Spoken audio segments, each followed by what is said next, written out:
Subhanahu wa taala mengajarkan di dalam Al-Quran, dan juga Nabi kita sallallahu alaihi wasallam menyebutkan di dalam hadis, antaranya wa idz ta'adzana rabbukum la in syakartum la azidannakum wa la in kafartum inna azabi lasyadid. Allah menjanjikan penambahan tatkala kita bersyukur, dan azab yang pedih apabila seseorang itu gagal untuk bersyukur. Begitu juga dalam sebuah hadis yang masyhur, Nabi sallallahu alaihi wasallam menekankan bahawa orang yang gagal memberikan, mengucapkan terima kasih kepada hamba Allah Taala yang memberikan bantuan, ialah satu lambang kegagalan dia bersyukur kepada Allah.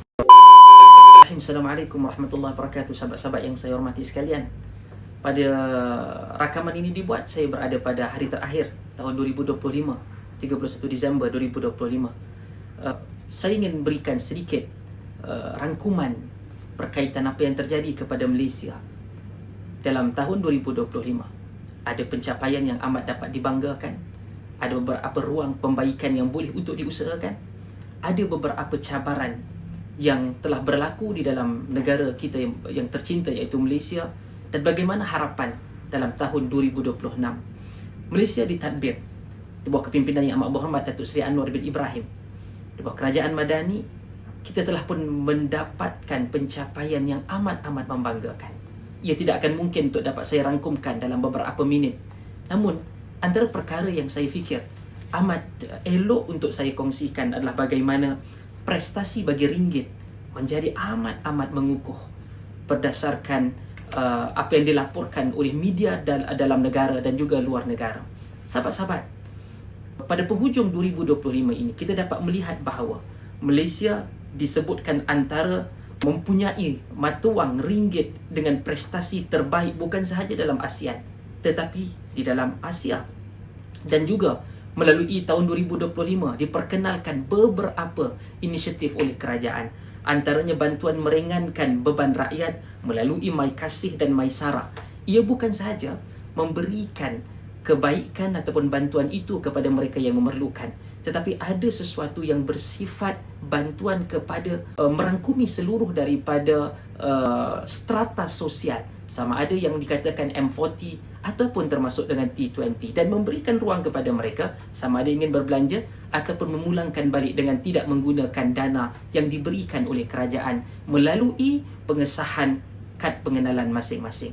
Antara salah satu yang menjadi bagi saya game changer kepada kerajaan dan juga rakyat negara ini adalah pengenalan Budi 95, dengan membekalkan pada tahap 300 liter pada setiap bulan, rakyat Malaysia boleh untuk berbelanja bagi 1 liter pada kadar RM1.99. Dan ini adalah dapat dikurangkan daripada RM2.05 sebelum daripada itu. Dan apa yang terbaik, melalui mekanisme ini kerajaan dapat berjimat daripada September 2025 sehinggalah kepada Disember 2025 diunjurkan 800 juta ringgit, mencecah kepada 1 bilion penjimatan berbanding dengan kadar sebelum daripada ini.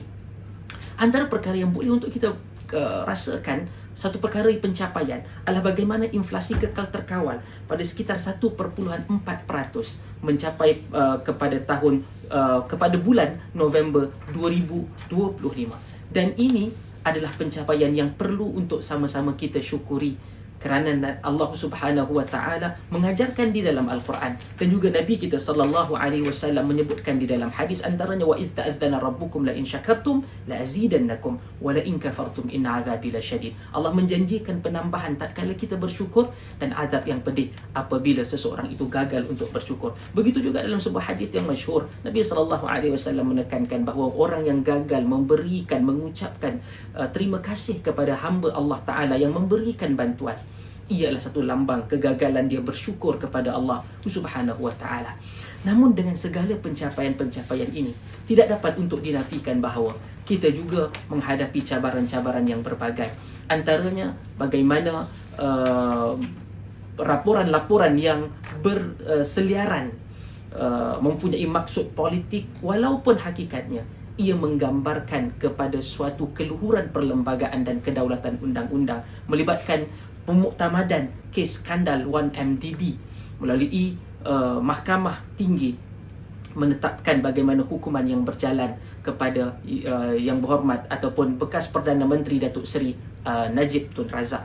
Sahabat-sahabat, kita menghormati dan perlu untuk mengekalkan independensi kehakiman. Dalam waktu yang sama, kita memberikan ruang dan hak perlembagaan kepada yang tertuduh untuk sama ada merayu ataupun melakukan apa-apa ruang keadilan yang dirasakan sesuai olehnya. Namun saya tidak mahu untuk mengulas lebih panjang kerana ia telah pun dibincangkan oleh berbagai pihak. Dan apa yang kita lihat, wujudnya krisis politik di sebahagian negeri, dan alhamdulillah itu tidak melibatkan kerajaan perpaduan madani sama ada di peringkat negeri ataupun di peringkat pusat. Wujudnya beberapa isu yang besar melibatkan sukan negara, melibatkan FAM, melibatkan bagaimana wujudnya tuduhan pemalsuan dokumen, dan ini sebagai satu cabaran. Bagaimana selepas daripada ini tidak mungkin hal ini boleh untuk diteruskan ataupun dibenarkan.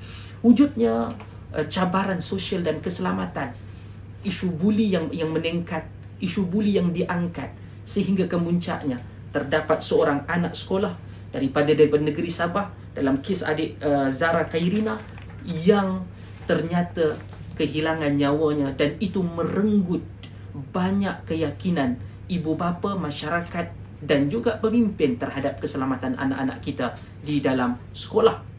Kita dapat melihat juga bagaimana tragedi yang mengorbankan hampir 13 orang pelajar, yang melibatkan pelajar Universiti Pendidikan Sultan Idris UPSI pada beberapa bulan yang lalu dalam tahun 2025 ini. Berbagai yang boleh untuk kita kongsikan pencapaiannya, bagaimana ujian yang kita telah pun lihat dengan begitu munculnya kesedihan ataupun munculnya kesedaran dan juga keinsafan. Namun untuk tahun 2026, sahabat-sahabat, kita tidak boleh menjadi pesimis. Kita perlu sangat optimis dengan bawah kepimpinan Yang Amat Berhormat Datuk Seri Anwar Ibrahim. InsyaAllah, ia jauh daripada kesempurnaan. Tuan-tuan dan puan-puan, sahabat-sahabat akan temui ruang untuk kritik, penambahbaikan, ya. Tetapi kita tidak boleh sama sekali untuk menutup mata bahawa adanya usaha yang tegas, usaha yang optimis yang diberikan, yang dilakukan oleh Perdana Menteri untuk memastikan negara ini terus berkembang, terus menjadi sebuah negara yang kuat dan bermaruah, bukan saja di ASEAN, bukan saja di Asia, tetapi di mata dunia secara global. Daripada sudut ekonomi dan kewangan, 2026 kita mengharapkan ekonomi yang lebih stabil, pelaburan berkualiti tinggi yang mencerminkan dengan wujudnya peluang-peluang pekerjaan yang lebih bermaruah, dan ini akan menimbulkan pendapatan rakyat yang lebih baik, dan itu adalah harapan antara yang dizahirkan oleh kebanyakan daripada rakyat Malaysia, termasuk juga anak-anak muda, termasuk jugalah di dalam harapan kita komitmen yang disebutkan oleh Amat Berhormat Perdana Menteri berkaitan dengan politik dan tadbir urus reformasi dipergiat, dan pengukuhan integriti dan accountability pada tahun 2025 diperkenalkan rang undang-undang di dalam wujudnya pertanggungjawapan di atas pengurusan fiskal, di atas audit dan sebagainya, dan termasuknya reformasi institusi yang lebih berani dan berimpak tinggi. Namun itu semua perlu untuk diasaskan melalui politik yang matang, beradab dan berfokus kepada penyelesaian. Kalau semua pihak untuk mencari kesalahan, boleh, itu mungkin mampu mendapatkan laba politik bagi parti-parti politik. Namun bagi kerajaan madani, saya yakin Yang Amat Berhormat Perdana Menteri bersama dengan jamaah menterinya, kabinet, akan memfokuskan bagaimana penyelesaian kepada masalah yang timbul dan memberikan satu ruang yang lebih baik kepada Malaysia dan rakyatnya. Dan seterusnya, sosial dan kualiti hidup, penekanan kepada kesejahteraan rakyat. Banyak tentang insentif-insentif dan inisiatif-inisiatif yang diberikan. Dan apa yang kita lihat daripada ekonominya, daripada pekerjaannya, performasi institusinya, bagi mengangkat martabat, darjat dan harakat rakyat Malaysia supaya mereka mempunyai kehidupan yang lebih bermaruah dan kukuh, dan mampu untuk menjadikan Malaysia sebagai sebuah negara yang mampu mengaum kembali, bukan saja di ASEAN, di Asia, bahkan di persada antarabangsa. Itu antara perkongsian harapan saya dan juga bagaimana konklusi kepada 2025. Mari kita sentiasa mendoakan rakyat Malaysia, kerajaannya dan seluruh daripada negara ini diberkati oleh Allah Subhanahu Wa Taala, dan 2026 akan mencatat pencapaian-pencapaian yang luar biasa buat Malaysia keseluruhannya. Terima kasih. Salam Malaysia Madani. Jumpa lagi. Assalamualaikum warahmatullahi wabarakatuh.